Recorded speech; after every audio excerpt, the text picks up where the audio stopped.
أكبر الله أكبر الله أكبر الله أكبر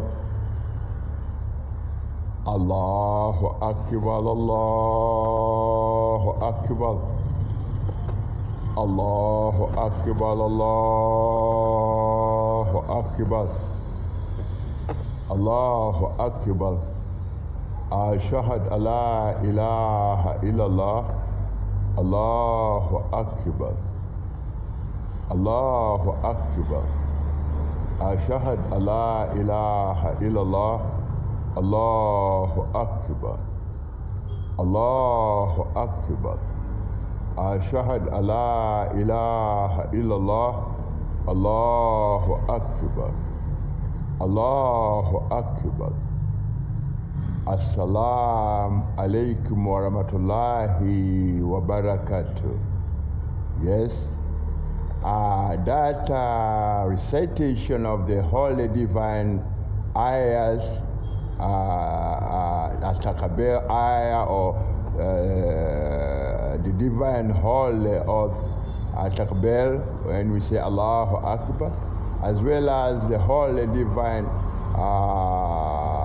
Ayah, oath is As-Sulat Mustaqim, is to remind you, indeed, men and women, women and men and girls and children, you are all Muslims living on this planet, or mother planet Earth. And this message is directed to all human beings, but in particular, I would put an emphasis on my mothers to take a note on what this message is. The interpretation of this message is mainly to my beloved mothers. Yeah, every one of you out there, I believe, and I know you have a mother who breastfed you, who molded you, who breastfed you, and you were in a mother's womb for 9 months.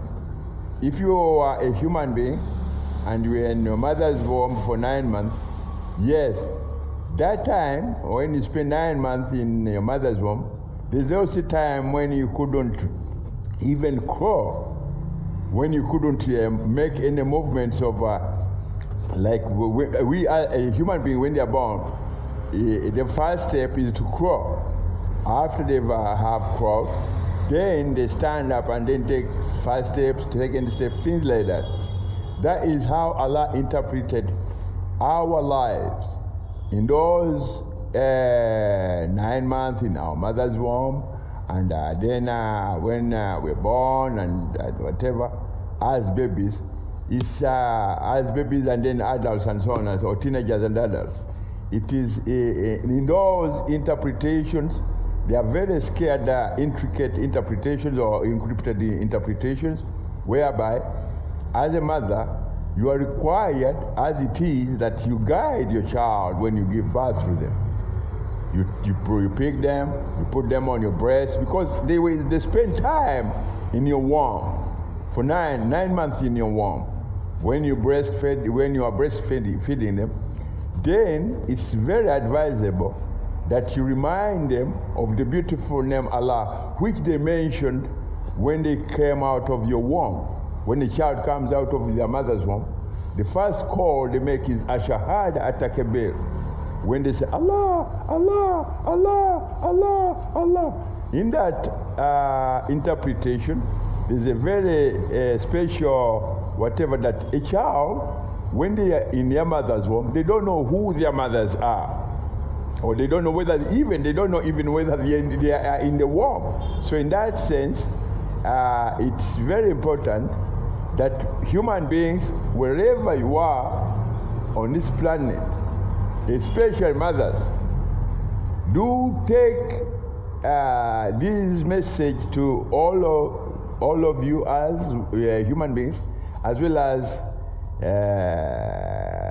to your children, that their true religion is Islam. If at all in any whatever you find yourself that you don't want to direct your child to this most holy, beautiful region, that is when you've become an enemy, first of all, to yourself and your true religion of the true religion that constructs every muscle tissue on your body. And when you pass on what we call a liability of that you don't know, I mean you are not a Muslim to your child, if you pass on that liability, it's a very, very costly thing, because the liability of living in the shadow of conjectured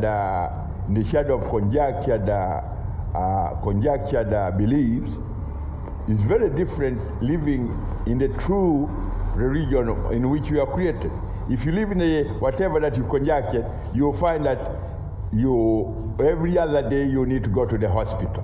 That's how your body, the true religion of your body, tells you that if you don't want this true religion that molded every muscle tissue in your body, and you even gave birth to a child, you prefer to go and follow a belief that has any foundation whatsoever. So if that's the case, yes, you can go to the hospital every other day until such a day that your whatever is exhausted.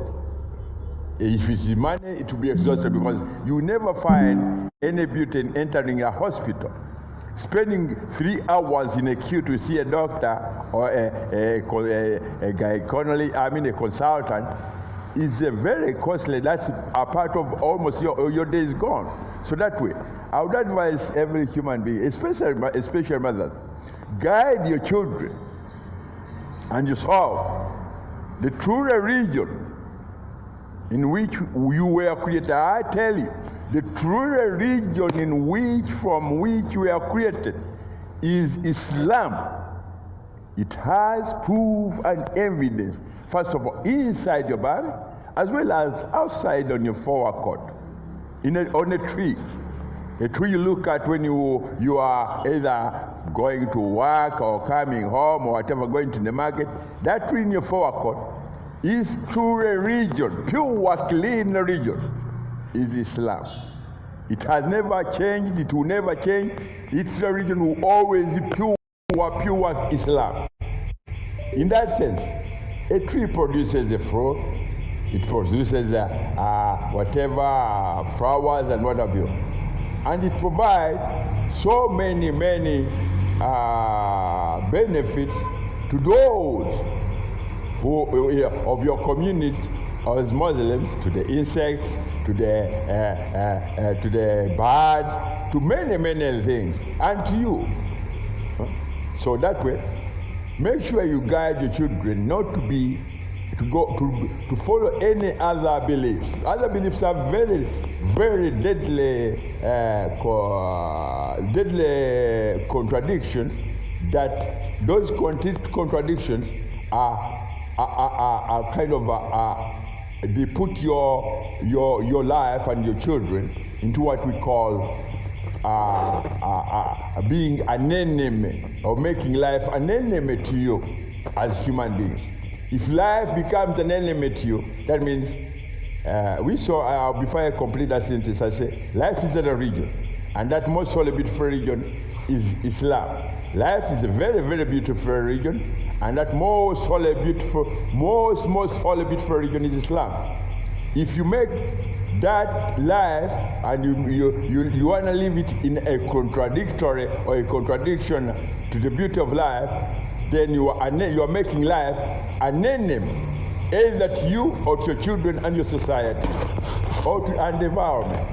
And life is very sweet if you keep it clean, pure, in the most beautiful religion, Islam.